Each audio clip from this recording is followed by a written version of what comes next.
एक बार फिर से हमारे स्मार्ट न्यूज़ चैनल पर आज के कुछ ज़रूरी मुद्दों को लेकर, जो लॉकडाउन को लेकर जो सरकार ने कल अनाउंस किया कि लॉकडाउन की जो अवधि थी जो 3 मई तक थी उसको बढ़ाकर 17 मई तक कर दी गई है। और उसके लिए जो प्रवासी मजदूर जो बाहर फंसे हुए थे उसके लिए कुछ स्पेशल ट्रेनें चलाई गई है।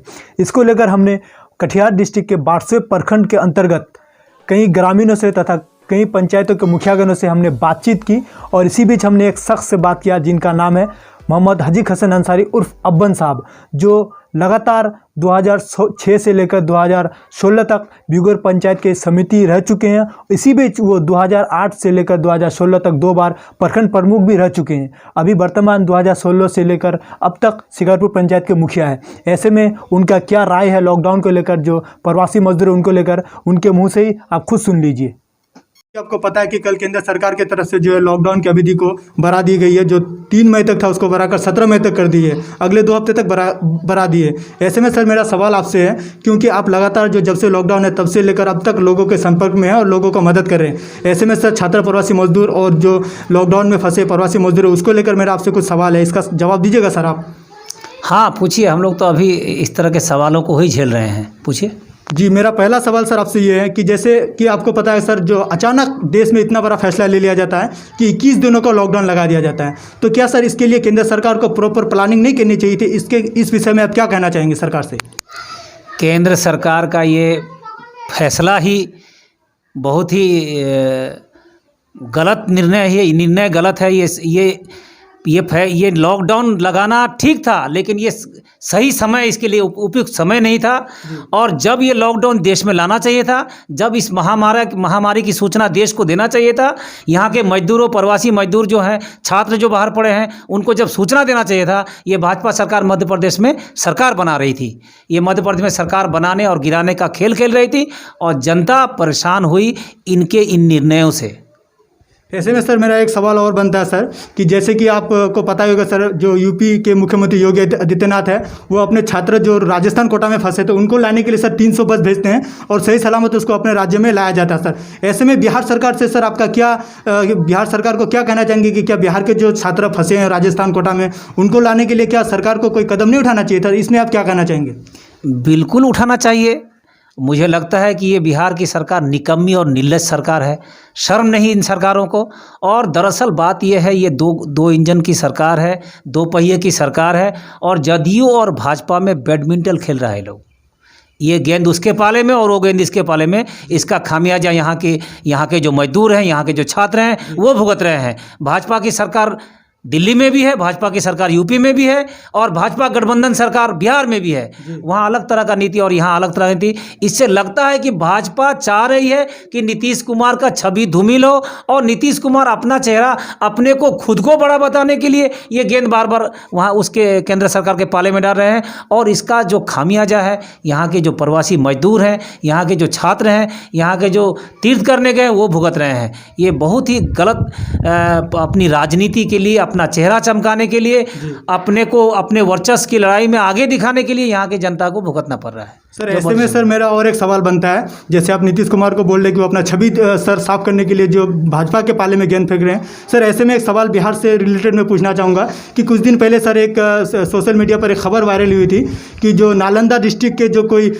MLA सर, उसका मुझे पता नहीं किस पार्टी से सर, लेकिन MLA है, मैं यहाँ तक सुना सर सूत्रों के हवाले से, कि जो अपने बेटी को लाने के लिए सर वो राजस्थान कोटा में जो जिला प्रशासन उसका अधिकारी है, पुलिस थाना से उसको अनुमति दी जाती है और अपनी बेटी को सुरक्षित घर लेके लाया जाता सर।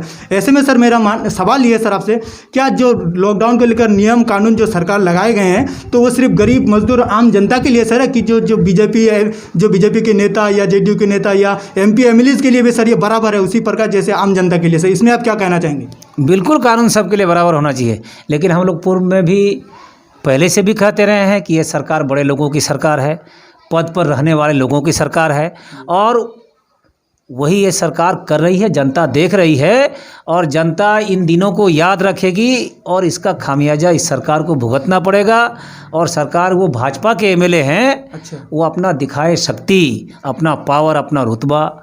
हम मानते हैं कि हर पिता को अपने पुत्र का मोह होता है, प्यार होता है, लेकिन उसके साथ आप इस राज्य के जिम्मेदार नागरिक हैं, विधानसभा के विधायक हैं, आपकी सरकार है, आप लाने जा रहे हैं अपने बेटे को, आपके बिहार के बच्चों की चिंता नहीं हुई, बिहार के भविष्य की चिंता नहीं हुई। इसका खामियाजा इस राज्य को भुगतना होगा और राज्य को क्या, इस देश के इस राज्य के मुख्यमंत्री और इस सरकार को भुगतना पड़ेगा।